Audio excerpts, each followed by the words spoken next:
Hermanos, hay algo que nos conecta a ti y a mí, trascendiendo el tiempo, el espacio, la cultura y el idioma.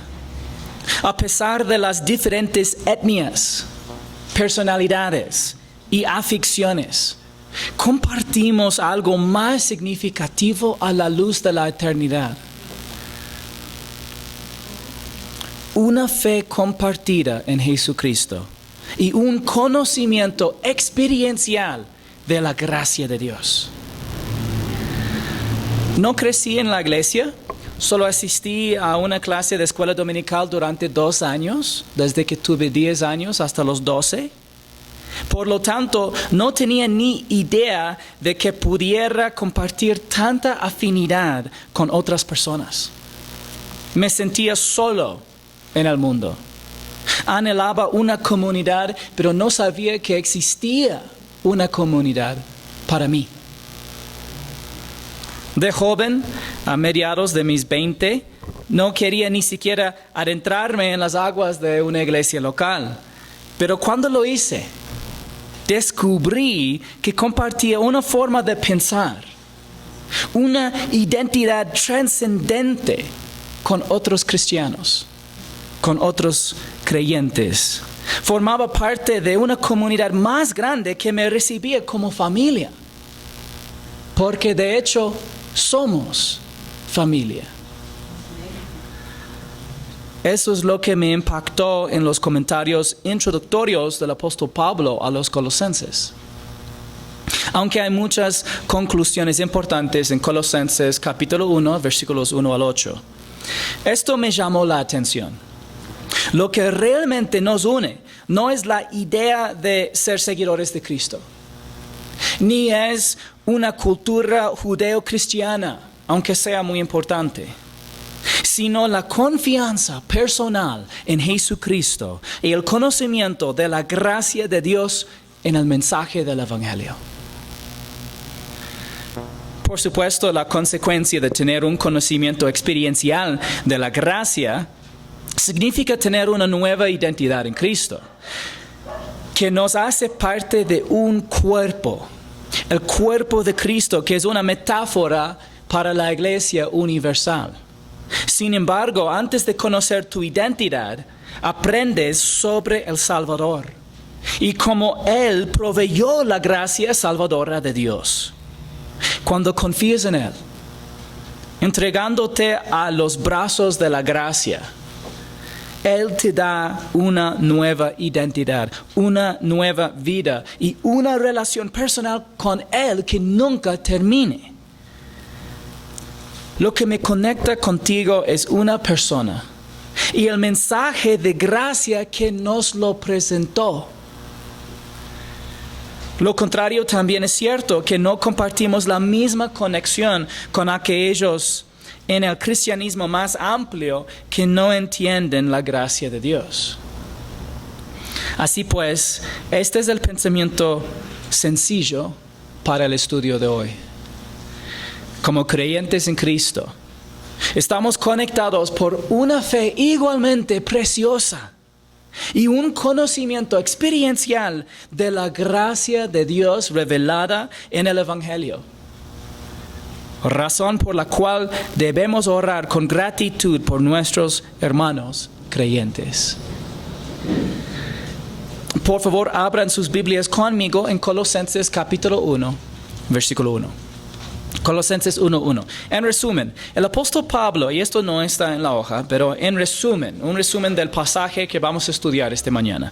El apóstol Pablo escribe a los colosenses, por quienes da gracias al Padre, porque han creído en el Evangelio por el ministerio de Epafras y han crecido en el amor hacia todos los santos por el ministerio del Espíritu. Bueno, ahora el contexto, porque siempre que nos acercamos a un pasaje de las Escrituras, es útil saber quién, qué, cuándo, dónde, por qué y cómo. Rápidamente vamos a aprender estas cosas. ¿Quién escribió Colosenses? El apóstol Pablo. ¿Qué tipo de literatura es Colosenses? Una epístola, es decir, una carta. Una epístola solamente significa una carta. ¿Cuándo se escribió Colosenses? Entre 60 y 62 después de Cristo. ¿Desde dónde se escribió Colosenses? Bajo arresto domiciliario en Roma. ¿Ya? Esta es la primera vez que el apóstol Pablo está en prisión en Roma. ¿Por qué se escribió Colosenses? Para animar a los colosenses a seguir creciendo espiritualmente y a rechazar a los falsos maestros que intentaban introducir una forma temprana de gnosticismo en la iglesia. Hablaremos más acerca de gnosticismo cuando llegamos a capítulo 2. ¿Cómo se escribió y se entregó Colosenses? Pablo escribió en papel hecho con cañas de papiro secas y prensadas y encomendó a un creyente que llevara la carta a más de 1,600 kilómetros por tierra y mar desde Roma a Colosas. Wow. Y el manuscrito más antiguo de Colosenses es del papiro 46, que data aproximadamente del año 175 al 225 después de Cristo. Y de pronto tú dices, ¿por qué sea importante toda esta información? Bueno, no vamos a pasar más tiempo en esa información introductoria, pero es importante que nosotros siempre reconozcamos que las escrituras fueron escritas en un tiempo específico, en condiciones específicas, por autores específicos. De hecho, la Biblia es un libro tanto inspirado como también histórico. ¿Ya? Tenemos, y no hay tiempo hoy para ver toda la arqueología y toda la evidencia que tenemos por ciertos lugares, etc. Pero para mencionar acerca de manuscritos, realmente aprecio el trabajo de hombres como Daniel B. Wallace, quien ha pasado incontables horas estudiando y catalogando manuscritos antiguos y los ha puesto a nuestra disposición en línea en el Centro para el Estudio de Manuscritos del Nuevo Testamento. Literalmente hoy en día podemos ir a un sitio web en línea y podemos ver escaneos de manuscritos antiguos que datan desde 175 después de Cristo. Es algo realmente asombroso. Cuando comparamos especialmente con otros libros de la antigüedad, otros documentos del antiguo mundo, realmente Dios ha milagrosamente preservado su palabra para nosotros hoy. Pero bueno, llegamos al libro de Colosenses, capítulo 1, versículo 1. Aquí dice, Pablo, apóstol de Jesucristo por la voluntad de Dios, y el hermano Timoteo. Los autores. Pablo se presentó como Pablo, apóstol de Jesucristo, el cargo más alto de la iglesia, y señaló el fundamento de su apostolado. La base o la razón por su apostolado fue por la voluntad de Dios. Pablo no sintió el llamado a ser apóstol. Hechos 9 relata su dramática conversión en el camino a Damasco, camino a asegurar el arresto y la condena de los cristianos. Y en cambio, él terminó siendo arrestado y convertido por el Señor Jesucristo.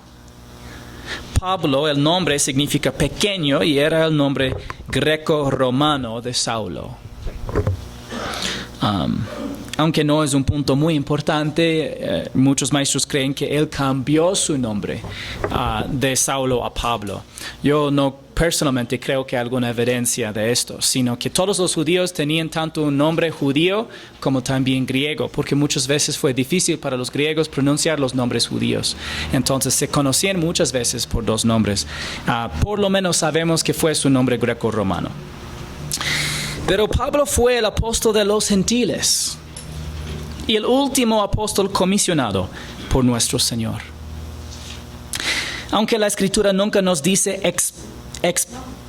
explícitamente que no hay otros apóstoles más allá de los 12 más el apóstol Pablo.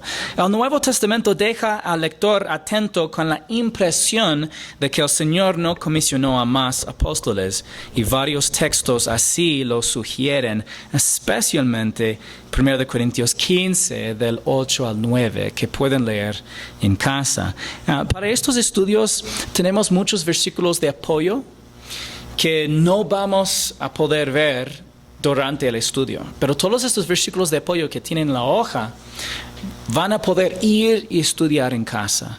Y además, si Dios lo permite, nuestro propósito o plan es de ya tener estudios más profundos o tomar lo que estudiamos los domingos y también ya coger y hacer aplicación y profundizar el estudio los días miércoles. Entonces, tal vez algunos de estos versículos vamos a poder ver el día miércoles, pero de todos modos tienes en la hoja y puedes repasar en casa. Timoteo fue un compañero cercano del apóstol y parte de su equipo ministerial. Ahora, ¿cómo se refiere el apóstol Pablo a los destinatarios de su carta? Él dice: a los santos y fieles hermanos en Cristo que están en Colosas. Pablo se refirió a los colosenses como santos y hermanos. Vivían en Colosas, pero ojo, hermanos, atención, vivían en Colosas, pero su identidad principal no estaba ligada a su ciudad de origen ni a su residencia. Y creo que es un punto muy importante para nosotros,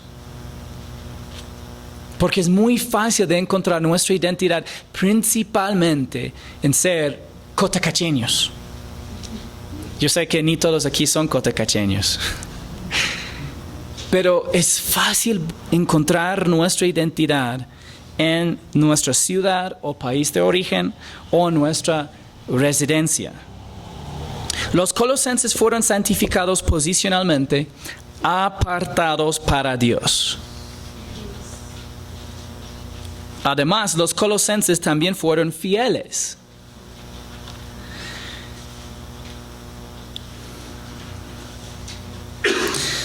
Como adjetivo, fieles, que proviene de la palabra griega pistois, atribuye una cualidad a estos hermanos. Fiel significa ser digno de confianza. Pablo solo se refirió a 2 iglesias de esta manera en el saludo de una epístola. Y fueron los de la iglesia de Éfeso y de Colosas. Creo que esto sugiere que los colosenses eran relativamente maduros espiritualmente a pesar de la invasión de falsas doctrinas en su iglesia.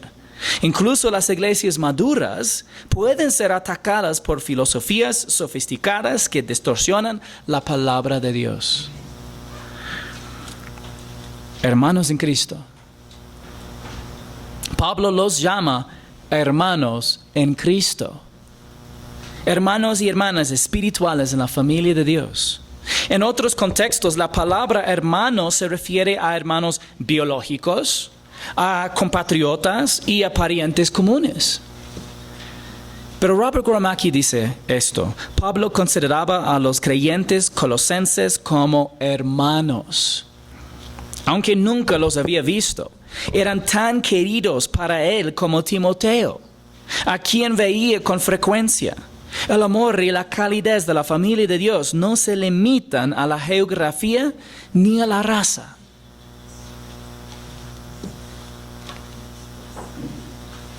El ámbito de la hermandad que Pablo tenía en mente era en Cristo. Hermanos, en Cristo.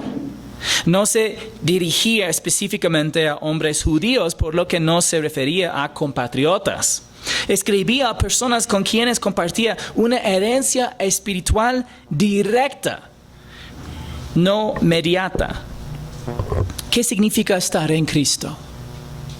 Bueno, se refiere a la nueva y verdadera posición e identidad espiritual del creyente en Cristo. En el momento en que alguien cree en Cristo, el Espíritu Santo figurativamente lo bautiza, lo sumerge en Cristo. de modo que se identifica con Él en su muerte, sepultura y resurrección. Se convierte en una nueva criatura espiritual, un nuevo hombre, como dice en la NBLA, o personas nuevas en la traducción del lenguaje actual en Colosenses 3:10. El creyente ya es poseedor de toda bendición espiritual en lugares celestiales en Cristo. Colosas era una ciudad, déjame ver aquí, sí. Entonces, este es el contexto, la esfera de la hermandad de los hermanos en Colosas. Pero Colosas era una ciudad en la provincia romana de Asia, a veces denominada o llamada Asia Menor, que corresponde a la actual Turquía. Esta es una foto del lugar donde probablemente fue situada la ciudad antigua de Colosas, aunque falta excavaciones arqueológicas. Estas tal vez son unas ruinas de esta antigua ciudad. En el mapa puedes ver Colosas aquí. La ciudad de Colosas había sido próspera en la antigüedad, pero para el siglo I parece haber perdido parte de su poder e influencia. Se encontraba en una importante ruta comercial y era famosa por su lana teñida, tanto que la lana rosa ciclamen se llamaba Colosinis en honor a Colosas. Bueno, el saludo. Gracias a ustedes. Gracia a ustedes. La gracia es el favor inmerecido de Dios, la base para la salvación y la santificación, de hecho también la glorificación. La gracia es similar pero distinta a Chesed, la misericordia o amor leal del Señor en el Antiguo Testamento. En su expresión más plena, la gracia vino a través de la encarnación de Jesucristo, como dice el apóstol Juan en Juan 1:16 y 17. Pues de su plenitud todos hemos recibido, y gracia sobre gracia. Porque la ley fue dada por medio de Moisés. La gracia y la verdad fueron hechas realidad por medio de Jesucristo. Sería inexacto decir que no existía la gracia en el Antiguo Testamento. Muchas veces saben decir el Antiguo Testamento es juicio, el Nuevo Testamento es gracia. Y no está del todo equivocado, pero tenemos que también reconocer que sí había gracia en el Antiguo Testamento. En la traducción griega del Antiguo Testamento, que se llama la Septuaginta, la palabra griega charis, que se traduce en el Nuevo Testamento como gracia, traduce la palabra hebrea gen, no sé cómo pronunciarla, pero creo que es un buen intento, que en español se traduce generalmente como favor. Es decir, cuando tú lees en el Antiguo Testamento la palabra favor, en la Septuaginta, en el griego del Antiguo Testamento, no la traducción, no el manuscrito directo de donde recibimos nuestro texto, pero cuando hablantes griegos que quisieron traducir el Antiguo Testamento, en su Antiguo Testamento, la palabra que generalmente tú lees y dice favor es la palabra charis o gracia. Es decir, también todavía hay mucha gracia, el concepto de gracia existe también en el Antiguo Testamento. Sin embargo, Dios mostró gracia a toda la humanidad de diversas maneras a lo largo de los 4,000 años anteriores antes de la venida de Jesucristo, pero la expresión más plena de la gracia vino a través de la encarnación de Jesucristo. De hecho, Él encarnó y puso a nuestra disposición el favor inmerecido de Dios. Y paz, gracia y paz. La paz es la tranquilidad interior que los creyentes disfrutan cuando entregan sus preocupaciones al Señor. La paz era un saludo judío habitual que en realidad deseaba la plenitud de la bendición de Dios sobre la otra persona. Pablo quería que sus lectores disfrutaran de las riquezas que ya poseían en Cristo. Tenemos paz con Dios por medio de la fe en Jesucristo, pero experimentamos la paz de Dios cuando hacemos lo que Pablo instruyó a los filipenses. Y él dijo que nosotros deberíamos no ser afanosos por nada, sino llevar todas nuestras preocupaciones, todas nuestras peticiones, oraciones y agradecimiento al Señor. Y en respuesta, ¿qué nos da el Señor? Una paz que sobrepasa todo entendimiento. Es lo mismo como una canción que se llama ¿Qué amigo tenemos en Jesús? Y tiene un verso que dice traerlo al Señor en oración. Y eso es lo que necesitamos hacer si deseamos la paz. ¿Cuál es la fuente de la gracia y la paz? Gracia a ustedes y paz de parte de Dios, nuestro Padre. Así que la gracia y la paz se encuentran en el Padre. Se encuentran en el Padre. Ahora, después del saludo, dice el apóstol Pablo, damos gracias a Dios, el Padre de nuestro Señor Jesucristo, orando siempre por ustedes. En los versículos 3 al 8, damos gracias es el verbo principal. A veces es difícil ver en otros idiomas, pero en griego claramente hay un solo verbo. Y el verbo principal aquí es damos gracias a Dios. Y todo fluye de este pensamiento. El apóstol Pablo compartió con los colosenses su sincero agradecimiento y sus oraciones por ellos tras enterarse de su salvación y fructificación. Y fructificación quiere decir que ellos estaban dando fruto espiritual, que se manifestaba el carácter de Cristo en sus vidas. Ahora, hermanos, vivimos en una época en que el pesimismo es mayor que el agradecimiento. ¿Sí o no? Les puedo decir que es mucho más popular quejar que agradecer. De verdad, hermanos, a todos nos haría bien compartir con los demás, regocijarnos y agradecer a nuestro Padre Celestial por la fe y el amor de otros creyentes e iglesias locales alrededor del mundo. ¿Ya? En vez de siempre hablar de los falsos maestros, de hablar de los buenos. Una vez escuché a un pastor decir, muchas veces los del mundo no entienden porque siempre hay malas noticias acerca de las iglesias. Siempre hay alguna controversia acerca de lo que ha hecho algún mal pastor por acá o por allá, o alguna secta y las maldades que han hecho. ¿Por qué hay tantas noticias así? ¿Es porque simplemente todas las iglesias son tan malas? Lo que dijo ese pastor fue algo muy interesante, ¿ya? ¿Cuál noticia realmente se puede publicar? ¿Ya? Avión salió y llegó sin problemas. O avión con 100 personas cayó en el mar. ¿Cuál de los dos puedes publicar? La primera, ¿no es cierto? ¿Ya? Nadie quiere leer arribó sin ningún problema algún avión. ¿Ya?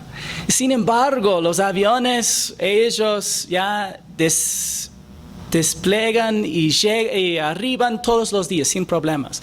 Pero un día en que cae un avión y noticia mundial. Y de hecho, hermanos, lo mismo sucede con la iglesia. ¿Ya? Que todos los días hay iglesias firmes y fieles con la gente creciendo en la gracia, ¿ya? Pero rara vez que incluso hasta los mismos creyentes pausamos para dar gracias a Dios por este hecho. Y más bien preocupamos, y la noticia que está en la lengua de todos es escuchó de lo que pasó en tal iglesia, en tal lugar, o escuchaste este horrible mensaje o prédica por allá, etcétera, ¿ya? ¿Y por qué no ocupamos por lo menos la misma cantidad de tiempo agradeciendo a Dios por el evangelio siendo difundido en el mundo, o la salvación de otro alma, o por haber escuchado y aprendido algo de la palabra de Dios? Aquí vemos al apóstol Pablo comenzando ante todo agradeciendo a Dios por una iglesia que ni conocía. Damos gracias a Dios. Pablo estaba relatando a los colosenses la acción de gracias que continuamente ha ofrecido al Padre por ellos. Hermanos, ¿no es alentador escuchar eso de otra persona? Es genial escuchar, estoy orando por ti. Pero es realmente conmovedor escuchar, doy gracias a Dios por ti. Es otro nivel, ¿no es cierto?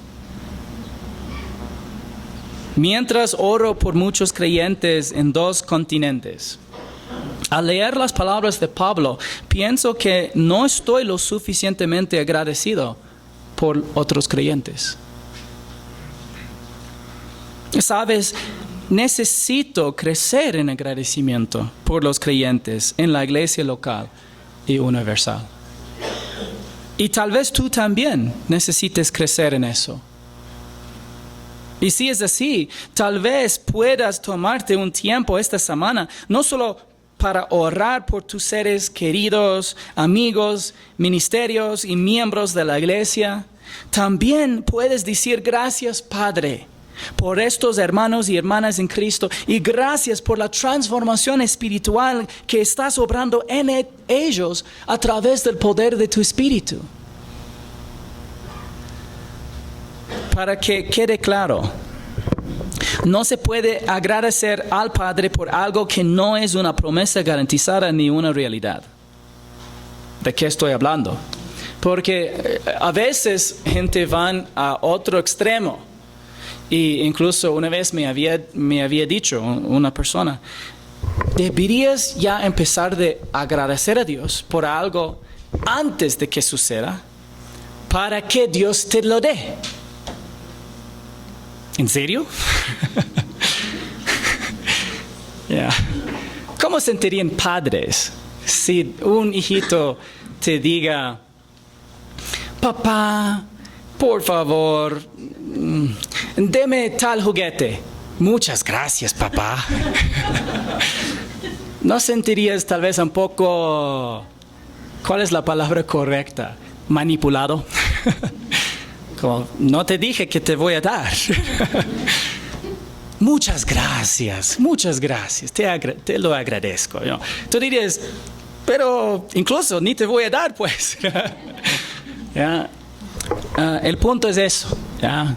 Muchas personas si quieren manipular a Dios agradeciéndole por algo que ni había prometido y que ni es una realidad. Y digo las dos cosas porque por supuesto puedes agradecerle a Dios por algo que no es una realidad pero que sí es una promesa.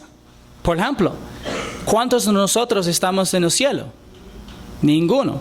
Pero ¿cuántos de nosotros podemos agradecerle al Padre que iremos al cielo?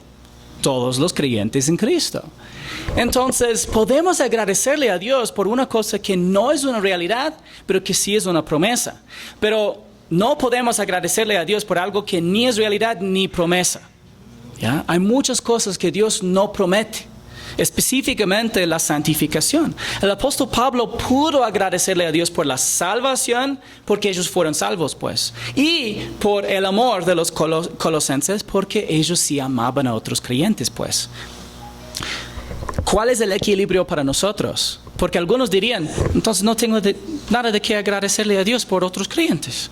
Pero por lo menos por su salvación, 1. Y 2, te aseguro, si tú tienes una perspectiva y actitud de gracia, que significa que tú no mereces nada de Dios, y si estás lleno del Espíritu, controlado por Él, te aseguro que hay algo que puedes ver en otro creyente de qué agradecerle a Dios. te aseguro. ¿Qué vio Pablo en los Colosenses? Pues hemos oído de su fe en Cristo Jesús y del amor que tienen por todos los santos. Él vio algo verdadero en estos creyentes. Pero no solamente llegó hasta verlo y ya quejar con Dios porque ellos estaban siendo influidos por los gnósticos, que sería muy fácil. Puedes ponerte en las sandalias del apóstol por un momento y imaginar cómo él se sentía. Llega Epafras y le dice, mira, hay una iglesia creciendo y ellos han aprendido el evangelio y están creciendo espiritualmente, pero estos gnósticos que están intentando invadir a la iglesia y muchos están haciendo caso a estos falsos maestros y no sé qué hacer. Sería fácil para Pablo ya escribir una carta que dice, ¿qué les pasa? ¿Ya? Sería fácil que sus oraciones sean, Padre, ¿por qué así una iglesia que están siendo todos confundidos por los gnósticos? ¿Qué es su oración? Gracias, Padre. Gracias por lo que ya has hecho. Gracias por lo que ellos ya han recibido. Gracias por todo lo que yo puedo ver de la obra de Dios en estas personas. Y después, cuando vemos su oración, vemos su énfasis principal es para el desarrollo espiritual de estos creyentes. Y llegaremos a en el segundo estudio.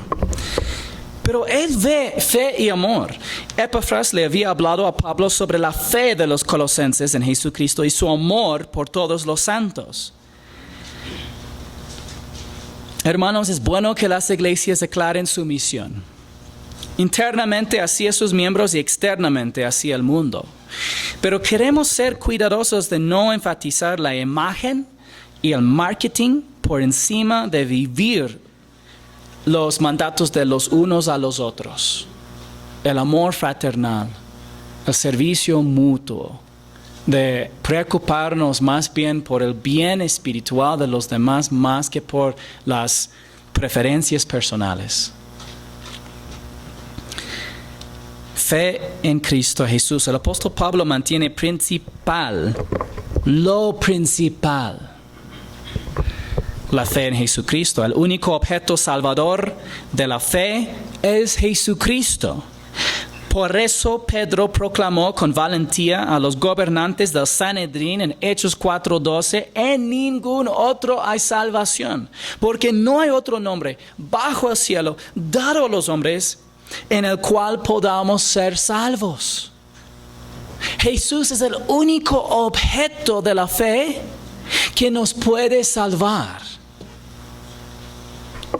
Y del amor que tienen por todos los santos. Más adelante, en los versículos 6 al 7, Pablo nos dice que escuchó acerca del fe y amor de los colosenses por medio de Epafras. Pero vemos aquí algo alentador de los colosenses.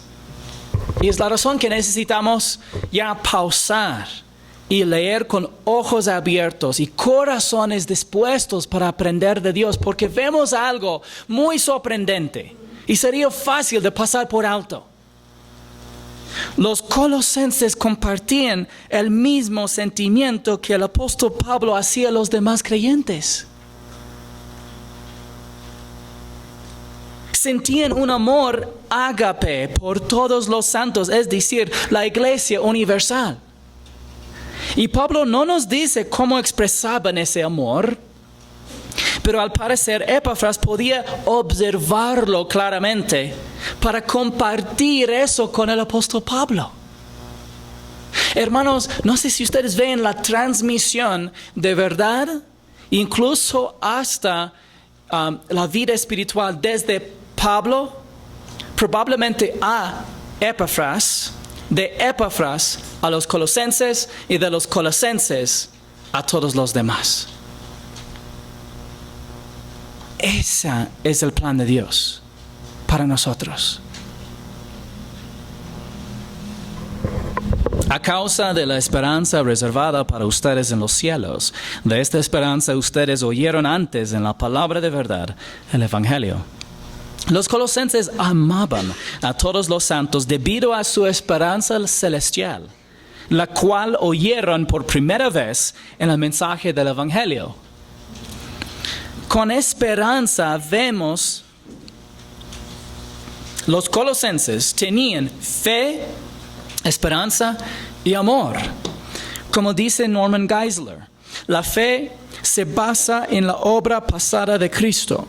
El amor actúa en el presente y la esperanza anticipa el futuro.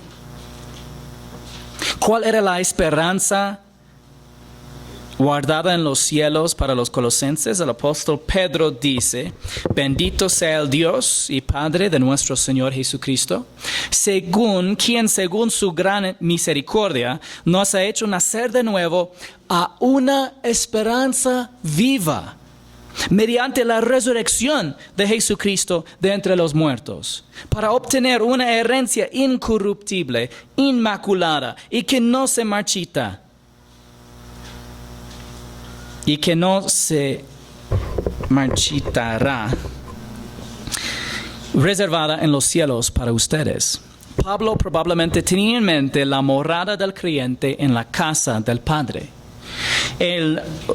la resurrección que esperan todos los creyentes y la herencia eterna de los hijos de Dios. Esto es lo que tuvo en mente el apóstol Pablo. Estas bendiciones se encuentran en una persona, Jesucristo, a cuya manifestación Pablo se refiere como la esperanza bienaventurada en Tito 2:11. Es de donde derivamos el nombre de esta iglesia, la esperanza bienaventurada. ¿Dónde oyeron los colosenses acerca de esta esperanza? De esta esperanza ustedes oyeron antes en la palabra de verdad, el Evangelio. Es decir, aunque el contexto específico, el contenido específico del Evangelio es la persona de Jesucristo, su deidad, y su obra, que incluye su muerte por nuestros pecados, su sepultura y su resurrección. Pero también parte del mensaje es para decir por qué lo hizo. ¿Ya? Obviamente en el contexto vemos el problema de nuestro pecado ante un Dios que es santo, perfecto y justo.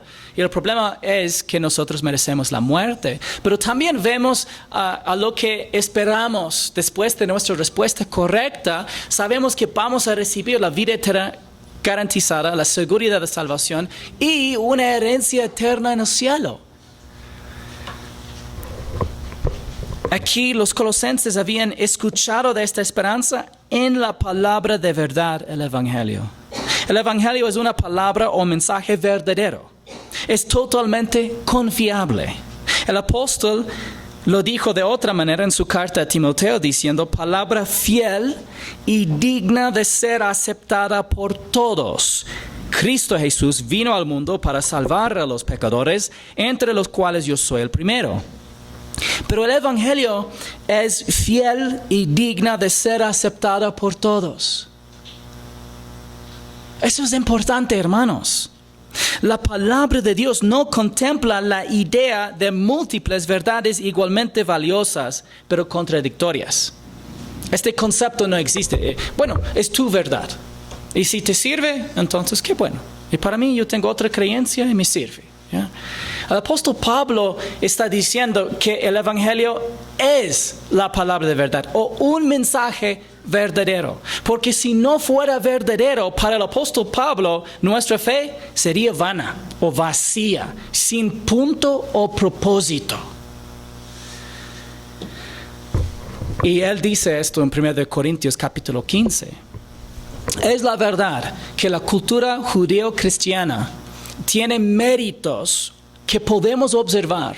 E incluso muchos historiadores no cristianos han evaluado el efecto positivo en toda la civilización del oeste por causa del cristianismo. Y han dicho que el cristianismo en sí mismo sí mejora vidas. De que los principios judeo-cristianos realmente sí fomenta libertad. Sin embargo, el apóstol Pablo no está diciendo: mira todos los beneficios de ser un cristiano y cómo mejora la moralidad del ser, o cómo mejora su forma de vida, o su cultura, o su civilización. Él está diciendo de que el mensaje del Evangelio corresponde a la realidad. Es verdad, es digno de confianza. Entonces, ¿qué es el Evangelio? La palabra euangelion en griego significa buenas noticias o buenas nuevas. El apóstol Pablo resume este mensaje en 1 Corintios 15 diciendo: ahora les hago saber, hermanos, el evangelio que les prediqué, el cual también ustedes recibieron, en el cual también están firmes. Versículo 3, porque yo les entregué en primer lugar lo mismo que recibieron. Es decir, es el mensaje más importante: que Cristo murió por nuestros pecados conforme a las Escrituras, que fue sepultado y que resucitó al tercer día conforme a las Escrituras. El mensaje del Evangelio se centra en una persona específica y un logro específico. La persona específica, ¿quién es? Cristo, Jesucristo. Si nosotros no creemos que Jesús es Dios, moriremos en nuestros pecados, y por eso es importante que sepamos quién es Cristo. Él es Dios que se hizo hombre. Él es nada menos que Dios que se hizo hombre, asumiendo la naturaleza humana sin dejar de ser Dios. El logro específico es que murió por nuestros pecados, fue sepultado y resucitó al tercer día. Este logro no significa mucho para nosotros si no tenemos el contexto adecuado. Que Dios es santo, el hombre es pecador y la paga del pecado es muerte. Cuando leemos los capítulos 3 y 4 de Romanos, no solo vemos este importante contexto, sino también su implicación. No podemos justificarnos ante Dios haciendo buenas obras, observando rituales, incluso divinamente instituidas, o guardando la ley. La paga del pecado tenía que cumplirse y la justicia de Dios tenía que ser satisfecha, y es por eso que Jesús murió como nuestro sustituto en nuestro lugar. Se ha dicho que Jesús pagó una deuda que no debía porque debíamos una deuda que no pudimos pagar sin quedar separados de Dios para la eternidad. Pero nos amó tanto que no quiso que eso sucediera. Por eso el Padre entregó a su propio Hijo, y el Hijo estuvo dispuesto a sufrir la indescriptible angustia de la separación del Padre, para que pudiéramos ser reconciliados con Él. Como en la canción Tú eres mi Rey. Soy perdonado porque fuiste rechazado. Soy aceptado y tú condenado. Todo por tu amor, al morir en el madero, porque lo diste todo por mí. Cuando resucitó, Jesús demostró que es Señor y Dios, y que la salvación fue provista en la cruz. La única respuesta correcta al Evangelio es transferir nuestra fe de nosotros mismos y de nuestras buenas obras a Cristo y su obra terminada, suficiente y completa en la cruz. Epafras compartió con el apóstol Pablo que los colosenses tenían esta respuesta correcta al Evangelio. Y podemos aprender mucho de esto.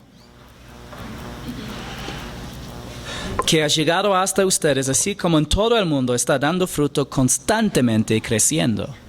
El Evangelio no solo había llegado a los colosenses, sino también al mundo conocido.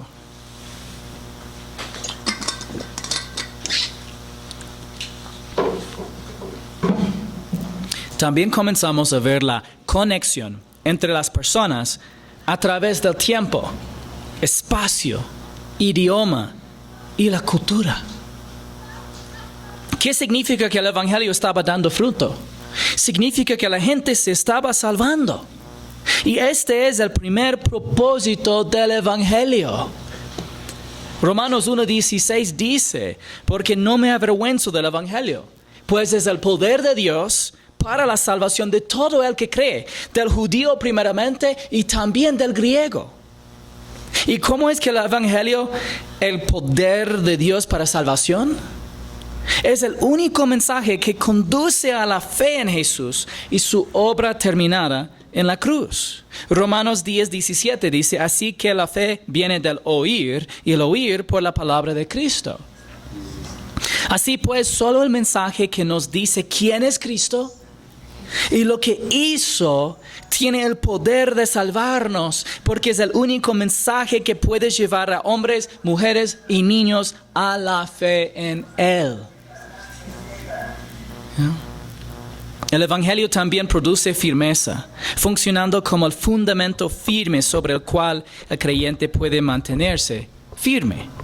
Recordemos que el creyente es fortalecido y capacitado por la gracia. Y el mensaje que siempre lo orienta a la gracia es el Evangelio. Tito 2:11 dice, porque la gracia de Dios se ha manifestado trayendo salvación a todos los hombres. El Evangelio es un mensaje de gracia.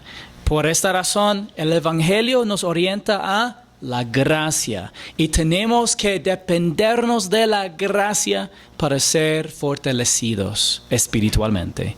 Los siguientes 2 versículos de Tito nos muestran que la gracia de Dios también motiva, es la fuente de poder para la transformación espiritual.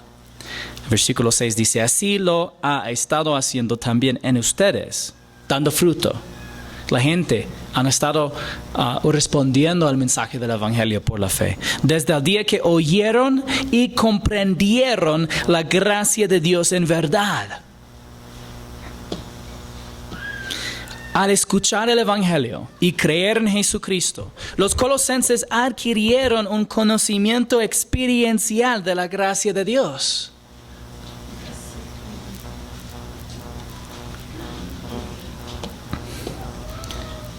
El apóstol Pablo usa el Evangelio y la gracia de Dios como sinónimos. No sé si se han anotado eso. Más antes dice el Evangelio, aquí dice desde el día que oyeron y comprendieron la gracia de Dios. Oyeron y comprendieron el Evangelio, pero el Evangelio es un mensaje de gracia. De hecho, él ocupa las dos cosas como sinónimos. Porque el Evangelio revela que necesitamos la gracia y revela cómo Dios la provee. Dios nos dio una salvación que no merecemos ni podríamos ganar. Y esta es una buena noticia.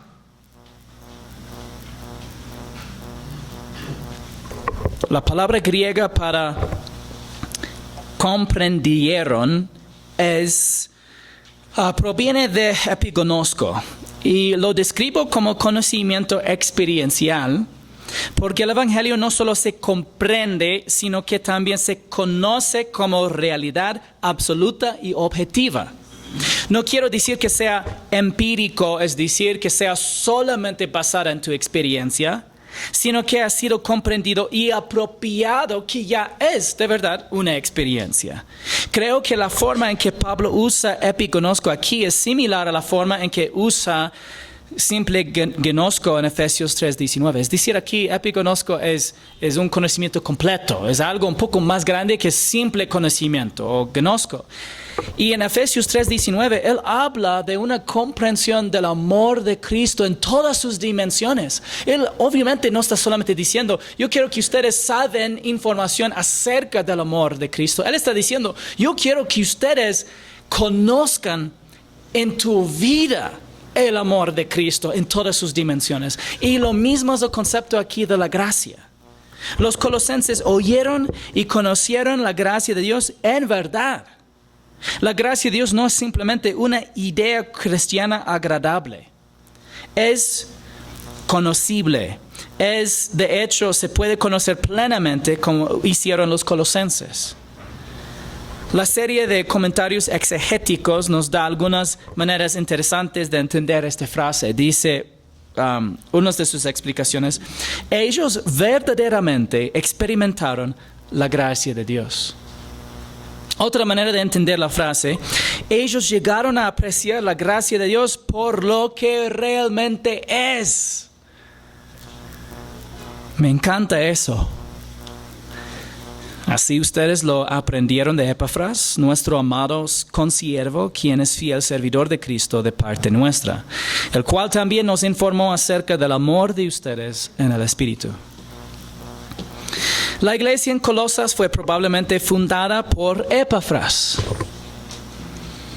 un fiel ministro de Cristo que enseñó el Evangelio a los colosenses. El Espíritu produjo el amor que los colosenses tenían por los demás creyentes. Para cualquier pastor es una meta digna ser como Epafras. Él compartió el Evangelio con claridad. Conoció a su pueblo y a pesar de sus debilidades espirituales, pudo compartir con el apóstol Pablo cómo ellos realmente conocían la gracia de Dios. Confiaban en Cristo e incluso crecieron en amor hacia otros creyentes por el poder del Espíritu Santo. Conocer y creer el Evangelio de la gracia de Dios conecta a creyentes que no tienen otra afinidad natural. El apóstol Pablo conectó pronto con sus lectores. Sus comentarios iniciales son personales y relacionales, pero no solo encuentra cosas agradables para decir. Destaca el vínculo que ya existía entre él y los colosenses. Esta es una conexión que compartimos nosotros con ellos. Hemos creído en Jesucristo y conocemos la gracia de Dios en el Evangelio, lo cual nos da verdadera esperanza y sienta las bases para un gran aprecio por los demás creyentes. Como resultado, también debemos orar por otros creyentes por amor al Salvador y por amor genuino hacia ellos, fortalecidos por el Espíritu Santo mientras permanecemos en Cristo. Así como el apóstol Pablo estaba agradecido por los colosenses, yo también estoy agradecido al Padre por todos ustedes. Como creyentes en Cristo, estamos conectados por una fe igualmente preciosa y un conocimiento experiencial de la gracia de Dios, revelada en el Evangelio, razón por la cual debemos orar con gratitud por nuestros hermanos creyentes.